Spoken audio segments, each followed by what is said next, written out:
Can you step a bit forward so we have the light? It's looking nice, thank you very much.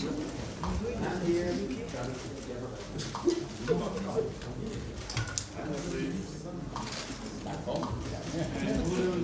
Yes, here.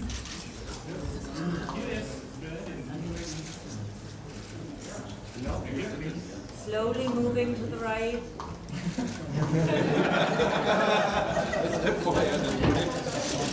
Amazing. Could you all look All round to the right, please. Yeah. And everybody to the left and the bottom here. All together, straight ahead on the top. All together here. Can you look up? And all together to the Then here on the bottom again. And straight for your revolver. For your revolver and straight up. Guys, stand in the middle here. Walk to the right, please. And to the right. to the right, please. To the right. Okay. Please. Oh. Okay, straight up. This way. Okay, let's start as a new. Brandon, you three are staying. And start you. You three. Okay. Same step. Same procedure.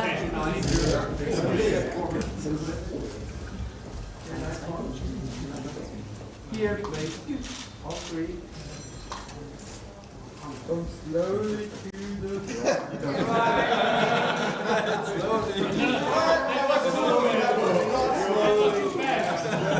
Spread, please. Spread, yes. Spread, yes. Spread, yes. Perfect. Now, Oliver knows what to please look to the right. And straight ahead, please, guys. Straight in the middle. You all look to the right. Everyone down here. Yeah, can you go? And straight ahead for your revolver, straight in the middle. In the middle. So, now to the right, And to the right. And more to the right, please. Straight and up. from here, This way. this way. All together, straight ahead, please. This way. And in the corner, please. This Thank way. you. Yeah. Look up, please. And down here in the center again. Center. Juste ici au milieu. Ready? Okay, then we have Mia and Alexander. You two, the same procedure again.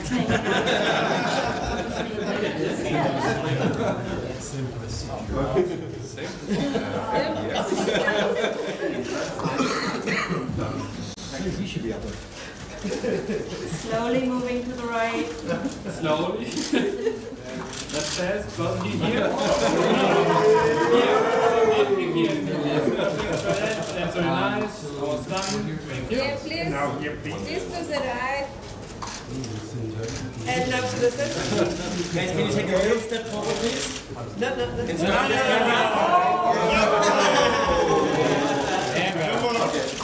Together, straight This ahead. way. and look up. This way. To your right. And straight ahead for your Just look up straight ahead. Put your arm down. To your right, please. This way to your The right. right corner, And please. to the right. The right corner. This way. Look up, please. Here.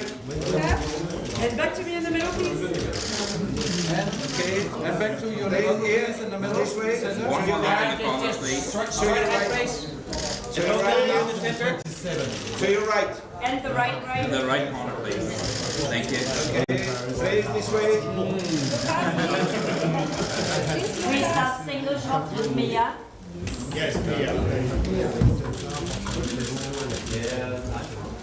Big smile.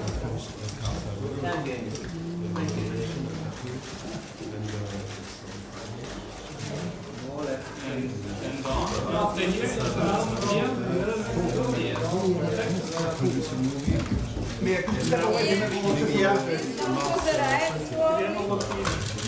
One step away from that wall, that would be fantastic. Mia in the middle. Mia down here in the center. Mia, straight ahead, please. Mia center. Mia down here in the center. Mia, can you look up, please? Mia to your right. Mia. Mia to your right. Down. Mia. And to the right, last one. Mia, Mia, can you look up, please? Mia, to your right. Mia to your right. The right corner. To the right corner. Mia. And Mia, right in front of you. To your right. Yes, that's the one. Mia to your right. Right corner. And look up in the middle, please. Mia, to your right. Here, Mia. Thank you. Mia, straight. Thank you.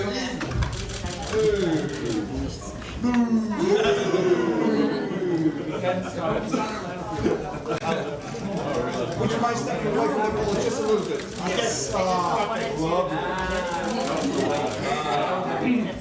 That's the goal.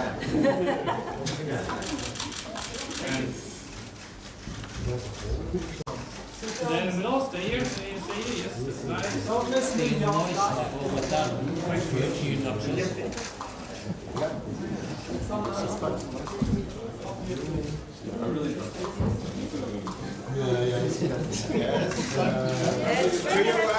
To your right, please. No. Don't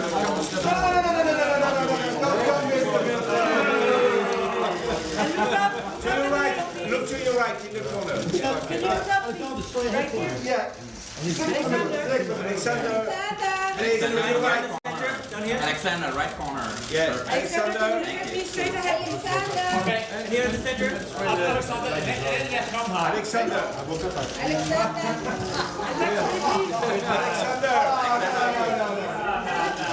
Please, Alexander to your right. Alexander down here.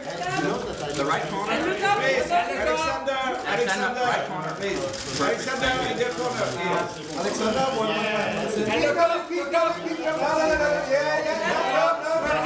Straight ahead, please. The last one to the right, and then Alexander, please. And for me, please, Alexander. Alexander. center again. And now jump. Alexander. Alexander, center. Back to me. Alexander. Right here. amazing. Thank you.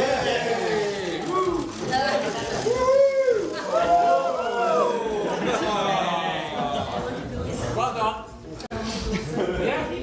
Brandon. Thank you. Please. This way. Straight ahead. In the corner. Straight ahead. In the corner. Up in the middle, please. Thank you. Right to your left. Yes. Straight Straight on. Yeah, straight ahead. Down here. In the corner. Right and straight ahead. Yes, Brandon. Straight down here in the middle. Brandon, up in the middle, please. And then right here. Right here. Please. Down in the corner. Look up. Here in the corner. Right here. Thank you. Here. And one time in the center, please. Brother. Here, this way.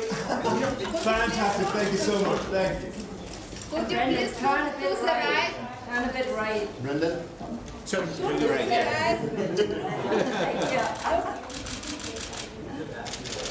Look up. Brandon to the center again. Okay, thank you. Thank you. Jalil.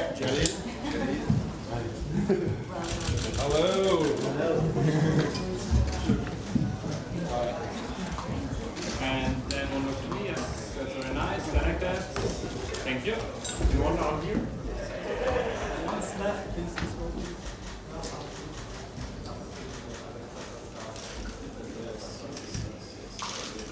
Did you take a step in that direction? Yeah, perfect. Jalil, turn up. Could you step more, please? Perfect. Jalil. And straight ahead, please. Jalil. Encore une juste ici. Jalil. Ici, en bas à droite. Look right down here in the center. Right here in the center. Look up. Here, please. Jalil, Raisi, en bas. And one in the center. Beautiful. Thank you so much. Thank you. And one in the center. Bye, see you. Thank you very much. Thank you. Thank you.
A premiere at the Berlinale in the Berlinale special section, the film Infinity Pool by Brandon Cronenberg. As the name already suggests, he is the son of the famous David Cronenberg, and you can tell, because the son has also orchestrated eerie horror here. That's what his father has also become very famous for. It's about a couple who just wants to have a nice vacation, among others with the international star, Alexander Skarsgård. But this vacation goes in a completely different direction and then ends up in an eerie intermediate realm between life and death, between reality and fantasy, an eerie take on the expectations of a beautiful sunny vacation in Infinity Pool. Watch the press conference.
This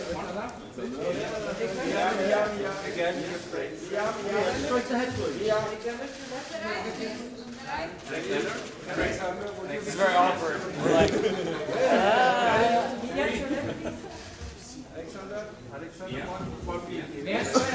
Okay.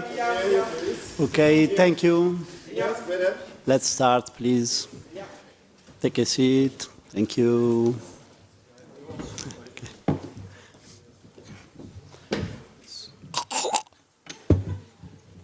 So, welcome everyone, Berlinale Special, Infinity Pool's press conference. It's such an honor to stay being here for such a vibrant and innovative film. Let me introduce our guests. From the right at the back, the actor Jalil Lesper.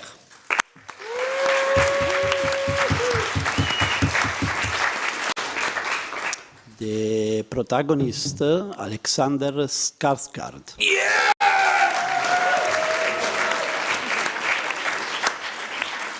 The protagonist, Mia Goth.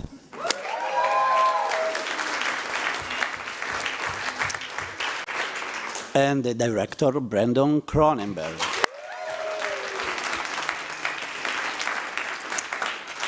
Seems that we have already questions. Yes, please. There's one here and then here. The first one is in the third row. Please, the guy with the gray. Yeah. Hello, okay, it works. Hello, I have a question for Brandon Cronenberg. In your previous movie, Possessor, and in this picture, we can see very important psychedelic shots with neon lights, blue lights, and red, and so forth. And in your first film, in Antiviral, there were some surreal scenes, but not specifically scenes like in Possessor or in this one with neon lights and admittedly openly psychedelic scenes. So how did you decide that you insert psychedelic scenes in your previous film and in this one? So how did it happen? Thank you. Part of it was just that it was an 8-year gap. So I guess I got incredibly bored. Also, Kareem Hussein, my cinematographer, who's right there.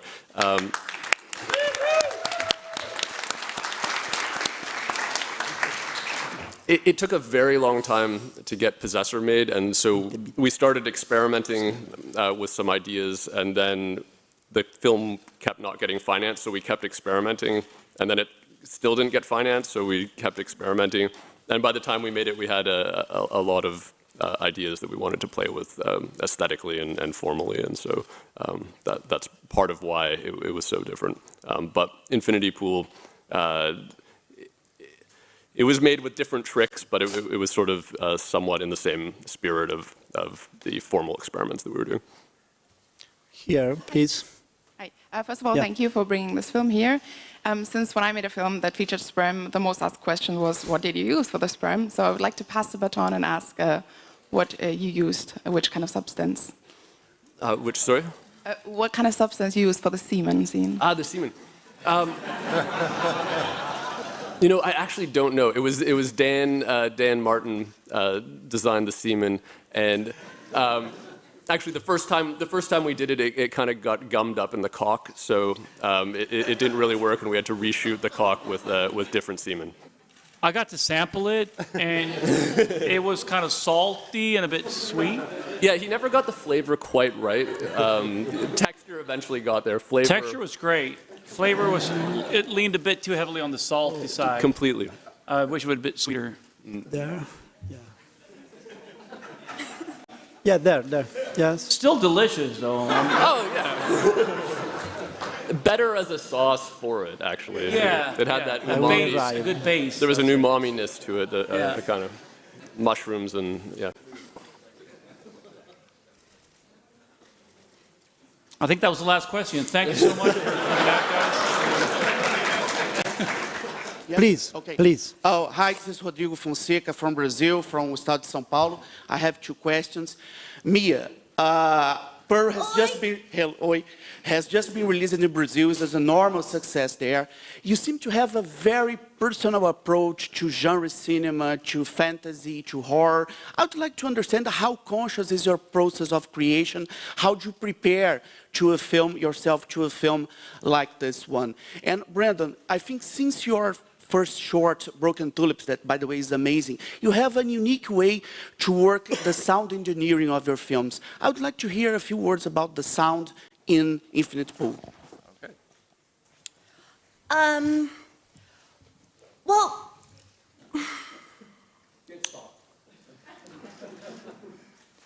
I would say that it's not something that it's not really been a very conscious decision in pursuing this particular genre. It's something that's just really been more coincidental than anything. First and foremost, I'm incredibly director-driven, and I've had the opportunity to work with some really incredible directors like Brandon Cronenberg, and it's not necessarily that, I don't shy away from this kind of material. I find within these sorts of stories, within these sorts of scripts, characters that are really challenging, characters that allow me to explore facets of myself that I don't really feel very comfortable to reveal outside of a set, and I enjoy that process. I enjoy being pushed. I enjoy provocative material. I enjoy stories that divide audiences, and hopefully, people watch these kind of movies and they take something from it. When Brandon reached out to me, if he was making a romantic comedy, it's something I would have signed up for, because I've been a fan of his work for a while, and it just so happened that it exists within this realm, but it could have been anything, really. Sound-wise, I don't really have one particular way of working. I mean, I've worked with different sound designers on, I think, almost all of my films. My favorite sound design experience, in a way, was on Possessor, because I was working with a sound designer in his attic in Plumstead, and he was a pretty crazy guy, Martin, who would put a conducer, he put a contact microphone and a transducer, I think, on my skull, and like ran Jennifer Jason Leigh's voice through my head, because you can vibrate the skull, and that creates sound, and so we were playing with that kind of stuff.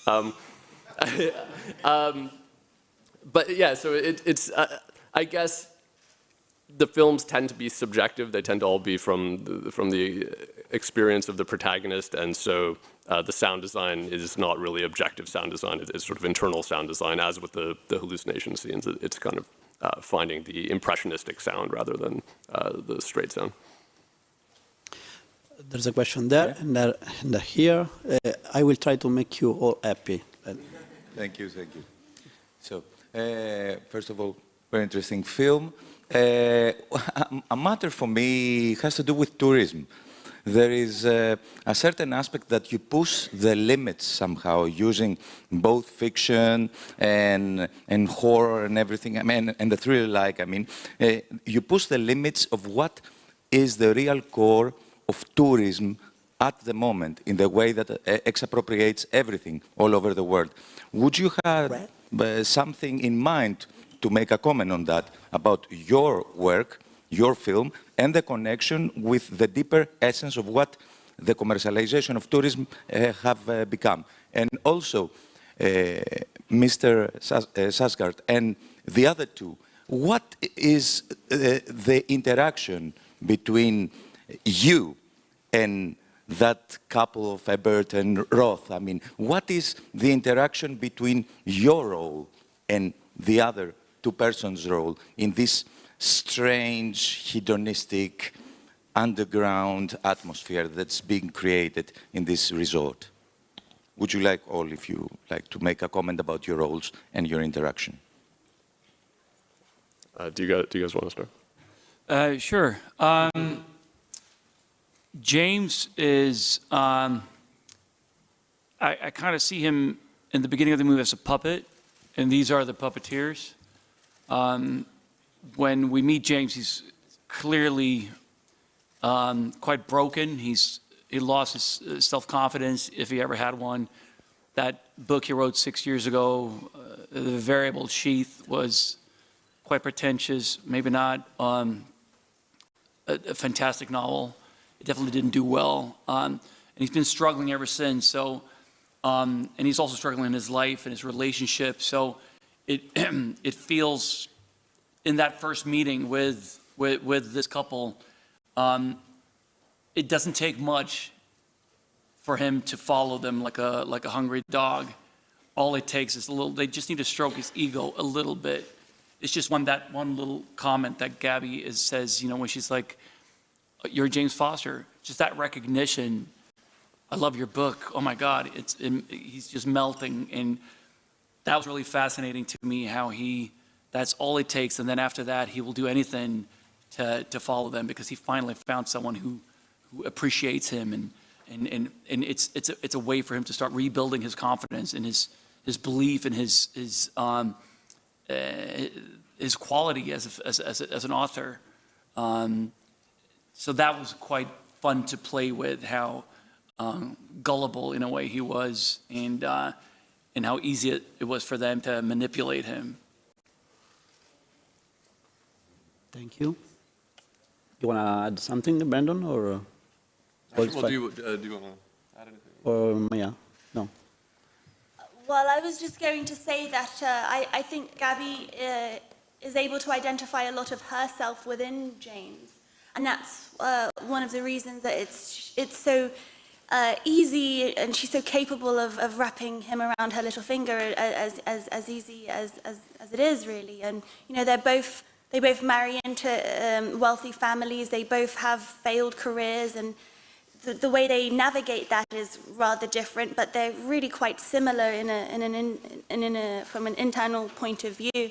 And so, she's a failed actress living in Los Angeles, and here at this resort, she's found the ultimate stage, and she's finally able to portray all of these roles that she's longed to be a part of. And, and because of that, you get this really varied, dynamic character that starts off as one thing, this rather sweet, unassuming woman, and by the end of the movie, she's completely wild and unhinged and just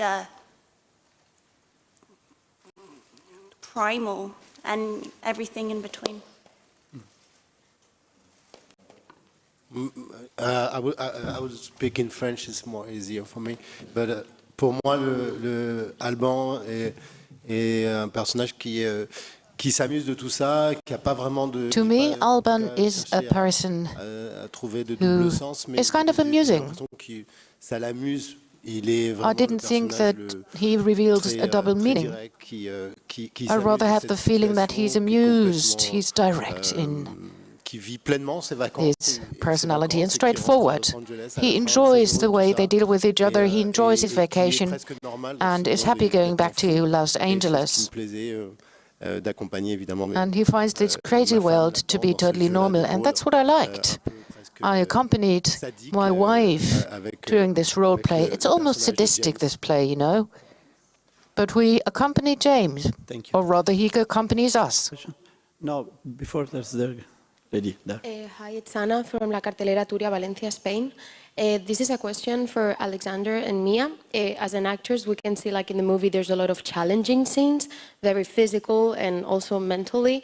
I was wondering if you could explain a little bit how was preparing for that kind of acting. And Alexander, especially when you become a dog, how was preparing for those scenes between two and then individually? Thank you very much.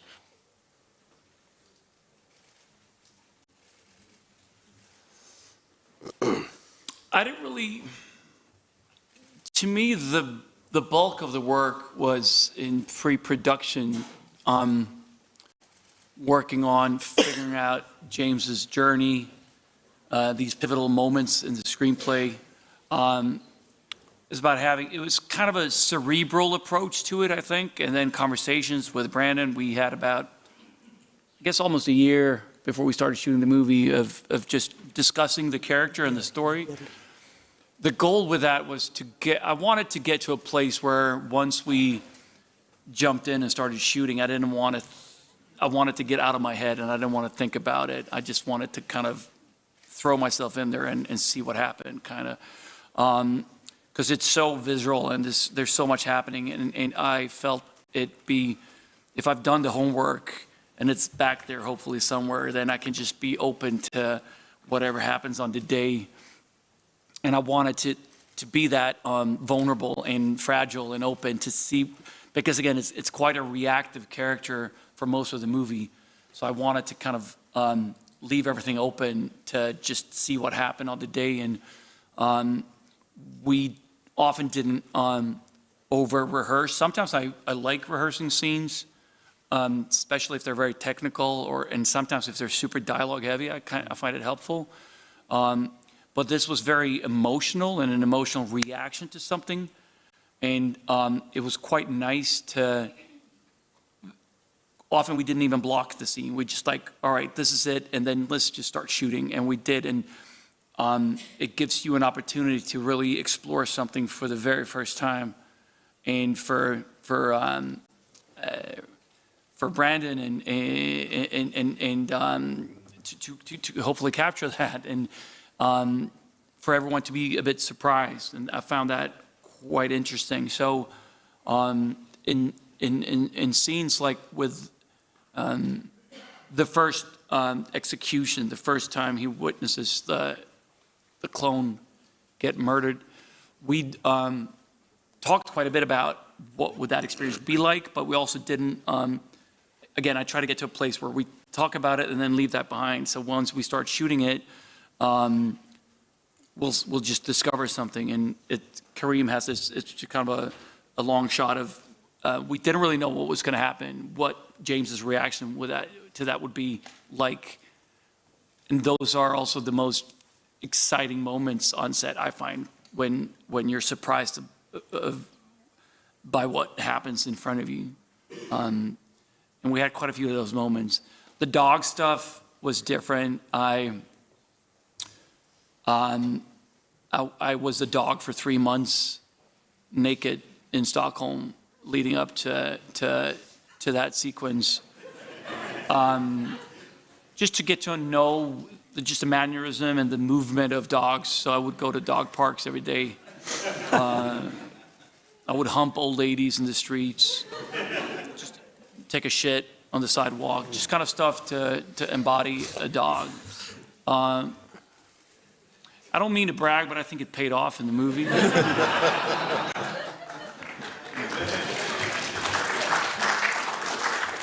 I'm a devoted actor, what can I say? It's amazing that the shitting scene got cut from the US version, but you'll all see the graphic shitting scene in the German version. Oh, yeah. Okay, you want to say something? The work is the work, regardless of the kind of movie that you're in. The preparation that goes into building a character follows a similar blueprint from project to project. And like Alex is saying, you do the homework so that by the time you get to set, you can hope that everything that you've been working on for the last few months will just serve you as you're navigating what that scene is eventually going to look like.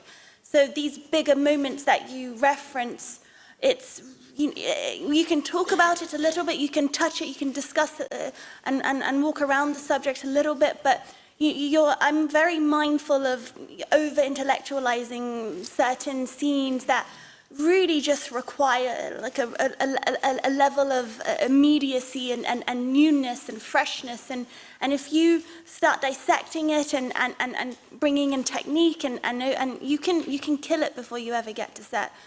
So I'm very aware of that, and just hope that the work that you do in preparation and the lead up to that scene will serve you. There's a question there, please. Yeah. Hi, Ariane Kwaja from the University College London Film Society. I had a question for Mr. Cronenberg. So, throughout your work, there's a consistent thematic element of the rich and powerful using technology and conduits of tourism and commerce as a way to exert control or to purge themselves of certain fantasies, and that's also a common element reflected throughout J.G. Ballard's work. So I was wondering if you could talk about, assuming it influenced you, the work of J.G. Ballard and how it influenced Infinity Pool, and in particular, I was wondering whether you could talk about Supercan and Cocaine Nights, both of which take place in resorts that are similar to the one depicted in the film. Sure. Yeah, they're definitely. I do like J.G. Ballard quite a bit. Actually, I wanted to adapt Supercan before we made this, and I was sort of reading it at the time that I was writing. It's not really the same thing, but it's definitely related to that series of books that he wrote. And now we're trying to. A producer I know has the rights to Supercan, and we're actually trying to adapt it as a series. So yeah, there is that connection for sure, and hopefully we'll be able to do a Supercan series. Hello. No, there's a before him. Please. Yes, it's your turn. Okay. Lazar Hismo from Derek Radio Bulgaria. I have two questions. First, for Mr. Skarsgård and Mia Goth. Were there any particular moments in the movie that were improvised? And Alexander, do you have an animal in your household? And the last question is because I think the world premiere was at Sundance, and then New York City, and then here Berlinale. And in these three film festivals around the world, I'm interested in the audience reactions, because I immediately thought of the movie Irreversible by Noé for the brutalistic scenes, and I'm interested in your perception of the audience. Were there cases of masses of people leaving the cinema? In my experience, in our cinema, it wasn't like that. Everybody, I was shocked that everybody stayed, but yeah. Thank you.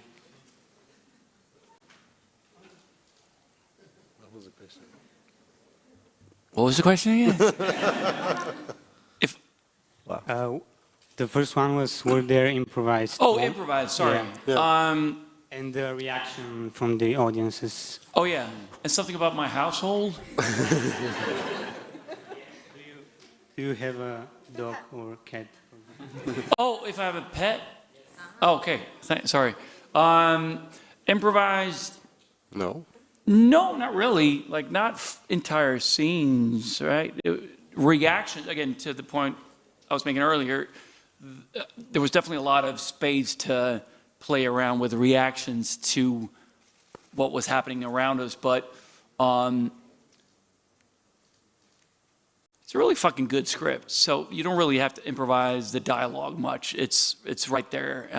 So we didn't improvise much, did we? No, there wasn't much dialogue. There wasn't really dialogue improvisation, but you guys really ran on the action front with different things. So there was sort of, we were feeling our way through certain scenes, and I feel like you guys found a bunch of interesting stuff from an action perspective, but not, it wasn't very dialogue improvised. Right. Pets in my household, dogs, lots of dogs. That's also why I'm such a phenomenal dog in the movie. And the third part of that question was brilliant. And I'm still thinking about it. What was it? I don't remember. What was it again? What was the third part of the It question? had to do with Sundance, New York. And Oh, yeah. The audience. I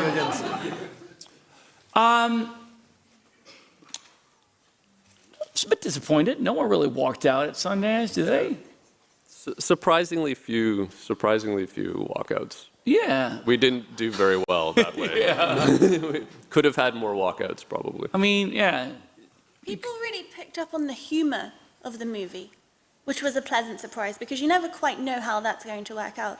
You know, there were scenes where it was pretty funny when we were there, you know, having inside jokes. But you don't know if the audience are going to connect with that, but they did. So that was rather nice. Yeah, when we show the film, we showed the film to friends and colleagues just as we were editing it to kind of get reactions. Zero laughter, pretty much. And so I thought, we're fucked. Like, if we can't get these people to laugh, we're totally fucked. But then Sundance, it was a pretty laughter-filled. Was that because that was the first time me and I saw the movie with an audience. Had you seen it other than friends and family? Had you seen it with strangers, a room full of strangers? No, not like a stranger's test screening or anything. It was all, which made it worse because it was our, friends, our friends. Really, Yeah. You guys are really insulting us right now. It's Yeah. like a very, very harsh room. But yeah, no, there was a good reaction. It was very, very laughter. It was thrilling. It was quite, because again, I'd only watched an early cut on my computer at home, and to Mia's point, like it comes alive when you're watching with an audience and you feel the energy in the room, and when people get involved and they get disgusted or they get excited or they laugh or they cry, it's just it was an extraordinary experience to watch with an audience. Actually, sorry. Oh, please. I don't know if you know this, but when we were in New York and I was coming out of the theatre, I was talking to someone who had just watched the movie, and she was so shaken by it that she actually ended up tripping over a plant pot and falling on the ground. She was so rattled by the movie. She was okay, but she fell to the ground. Why was there a plant there? Was it on the right? New York is pretty weird.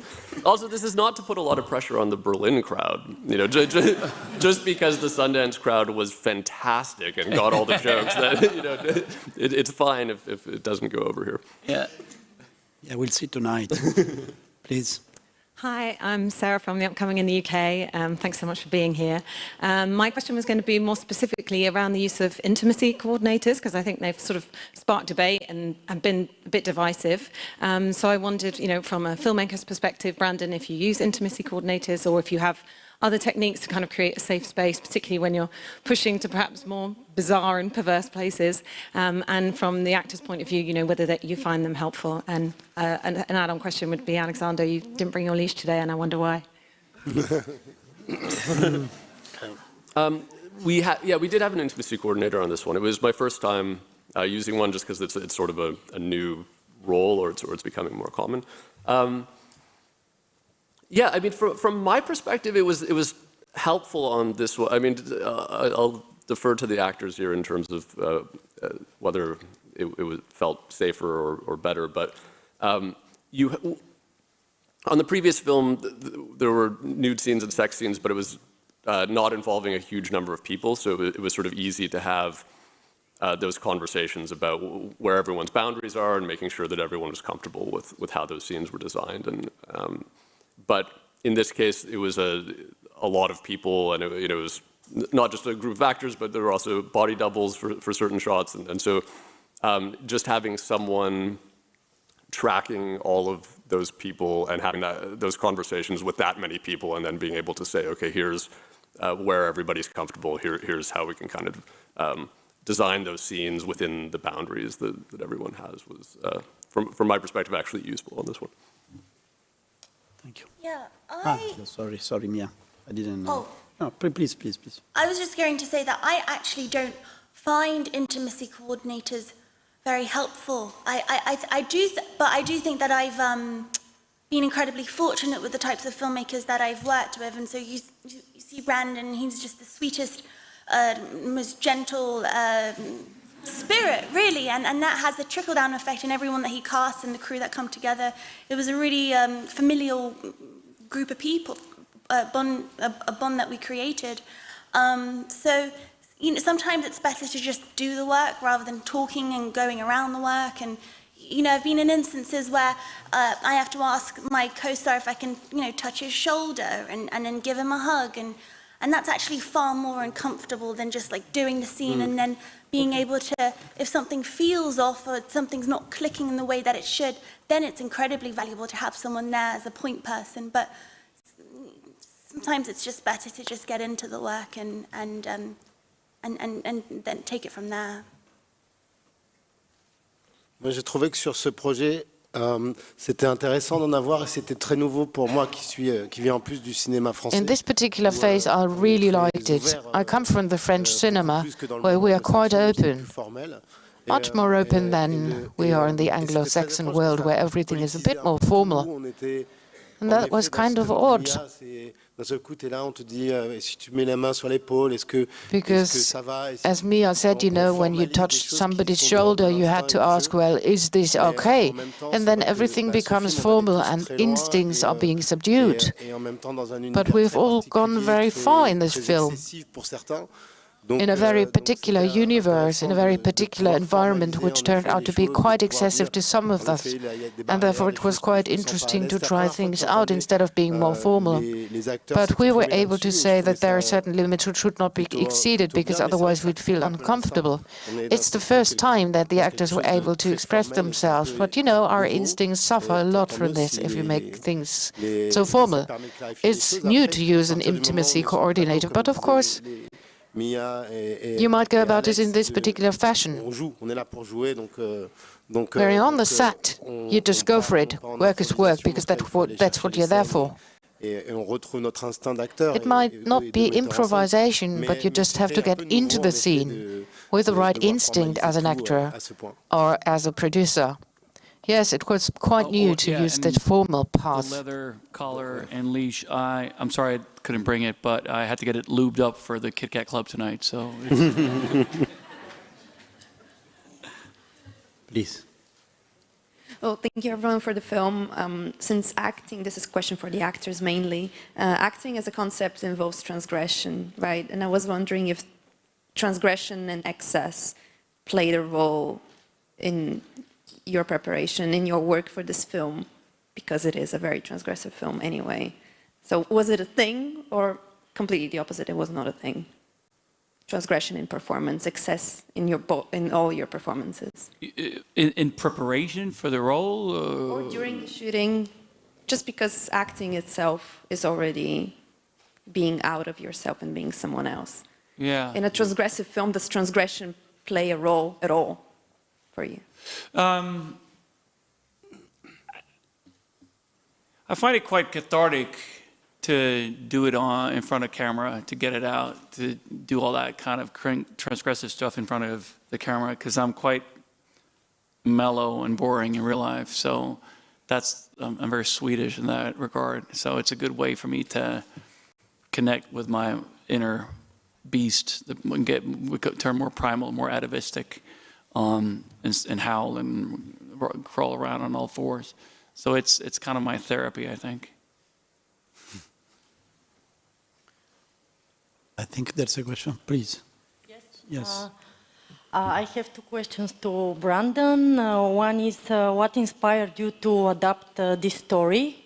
I mean, like a narrative, from a novel or a book. And the other question to you is it harder for you as a director whose father is also a famous director to prove your own style in making movies? And one question to Alexander Skarsgård, what attracted you to this role? And how you accept your roles, I mean, what you have to how you are attracted to this role, in this character? In terms of inspiration, I don't know. There's like an idea that will get stuck in my head, and I just have to sort of pick at it for a while, and then it starts to pull out a story and then a character. In this case, there was a short story I was writing that I never finished because I can't actually write a short story. That was just the first execution scene, and that was that, and then it started to turn into something slightly bigger. It was a comic and a anthology comic at one point, and then gradually became a film.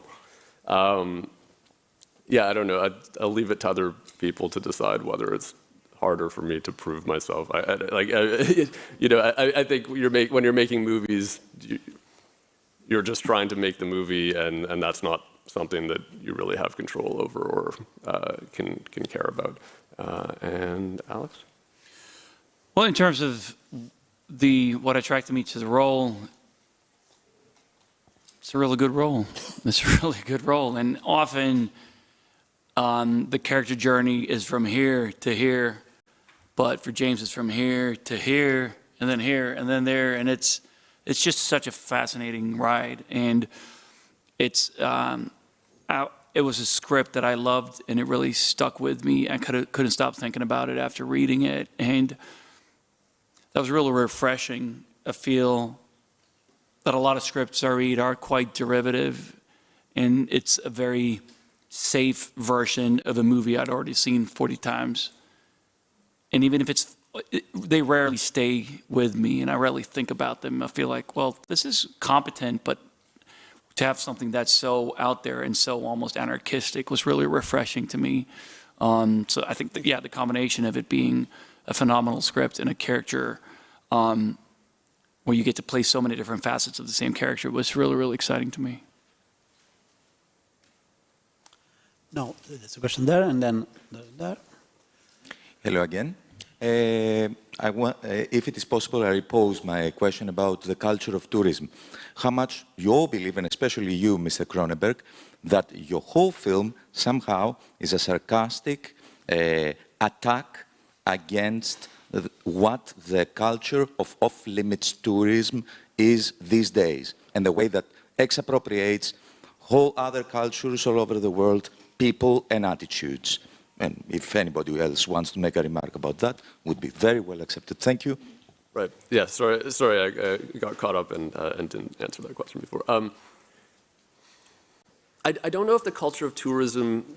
I think it's changed in one way specifically right now, and so the film does attack tourism, which is I find to be very boring and weird, and there is that sort of processing of the world. It's almost like tourism exists as a kind of alternate dimension or a parallel dimension where there's no culture and there's no history, and I find that to be extremely sinister.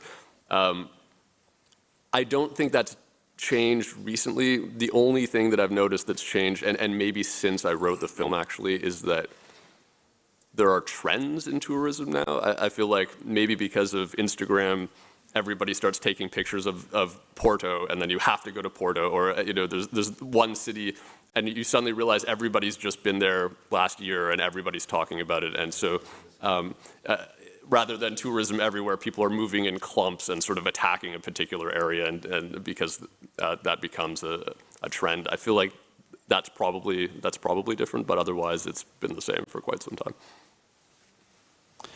Please, there. Sorry, there.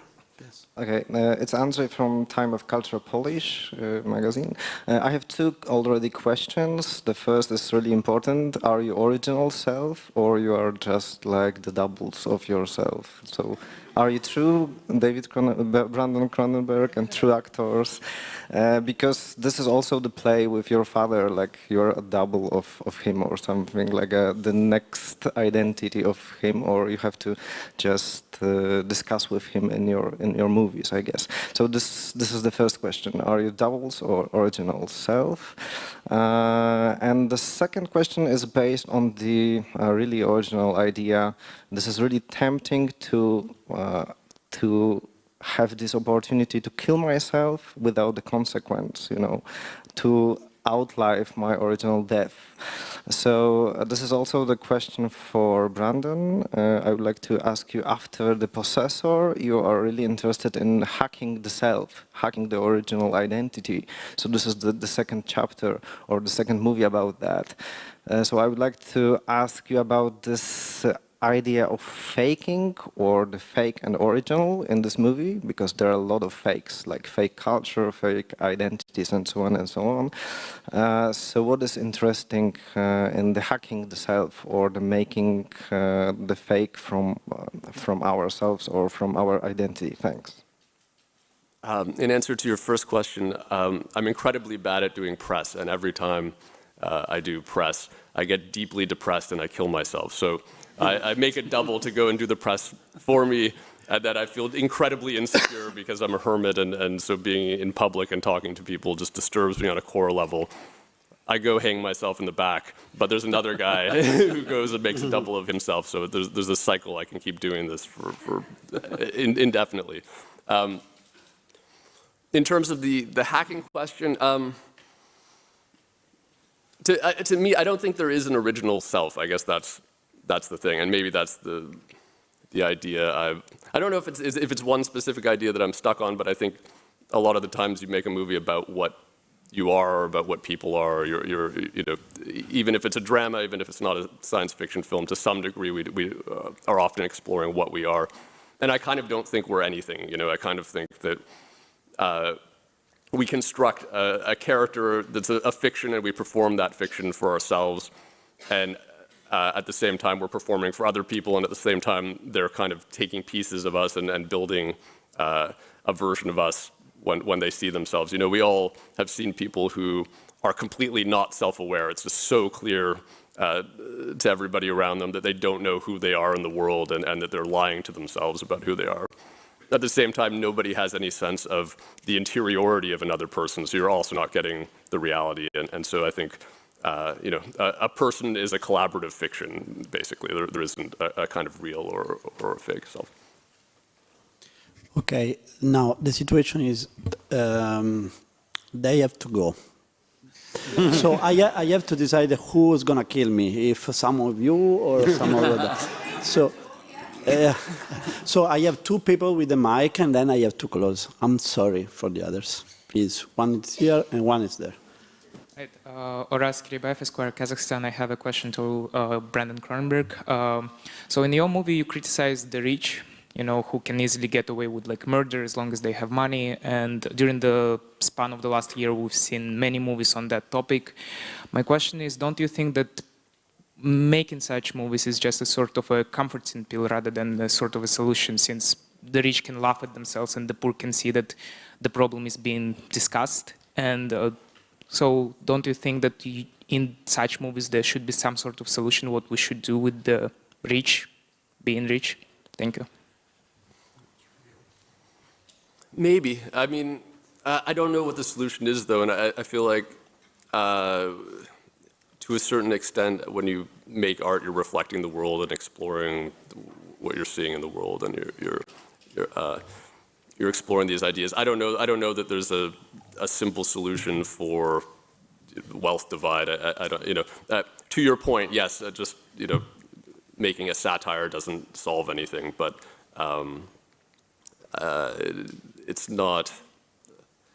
I hope I'm not presenting it as a solution. It's just you see the world and you explore what you see in the world, and that's as far as I can go. But I'm not very talented, so I don't know. I'm not smart enough to solve that problem. So the last quick, please, because really they have to go. This question is to Alexander and his business with dogs. As it happens, I run and created the Palm Dog Award in Cannes, and you mentioned just then that you didn't have a collar with you. Luckily, I do have one. And my question is, which was the part of being a dog that you found the most enjoyable, exciting, and memorable? And because you mentioned that you didn't have a collar with you or a lead, whether you would consider, as did Helen Mirren a couple of years ago, to be photographed with the Palm Dog collar just shortly after this press conference. Clothing optional? Well, I wouldn't like to. I would like to leave that open to you. You have a date, but my friend. There is the only bit of clothing that isn't optional is the Palm Dog collar. All right, it's on. Thank you. Yeah. Favorite part of that, I mean, humping myself naked was arousing on so many levels. Because I got to hump my favorite person in the world. Yes, I guess we have to leave. Our clones are waiting outside. They're going to do another 45 minutes of fantastic Q&A. So stick around, guys. Thank you. You are amazing, guys. Thank you.